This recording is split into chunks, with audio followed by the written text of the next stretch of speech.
না রে বন্ধু, রাস্তায় যে পরিমাণ জ্যাম, আজকে মনে হয় চাকরিটা থাকবে না রে। ওগো, আর কতক্ষণ? আমারও সহ্য হচ্ছে না, আমার অনেক কষ্ট হচ্ছে।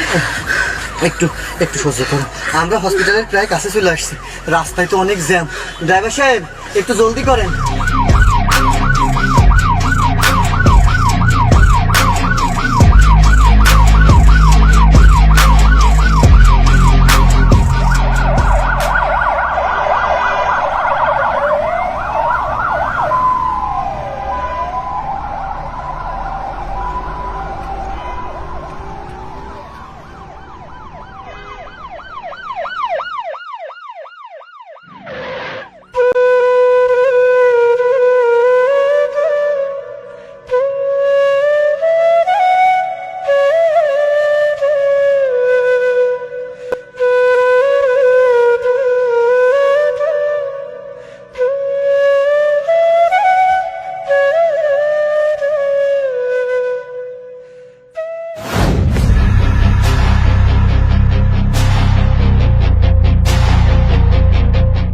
স্যার, দেরিতে অফিসে আসার জন্য সরি।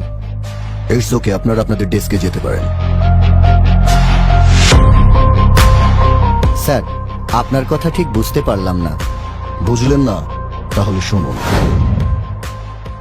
প্রিয় দেশবাসী, যাদের কথা আপনাদের কইছিলাম, আর কেউ নয়, এই সেই দুইজন মানুষ যারা আজকে আমার পাশে না দাঁড়াইলে আমি আমার পরিবারের সঠিক সময়ে হাসপাতালে নিয়ে আসতে পারতাম না।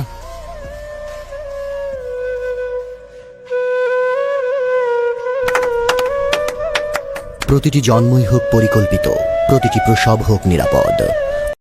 জনসচেতনতায় দৈনিক আমার প্রাণের বাংলাদেশ। অ্যাম্বুলেন্সকে সাইড দিন, ট্রাফিক আইন মেনে চলুন, জনসচেতনতায় নিজেকে নিয়োজিত রাখুন।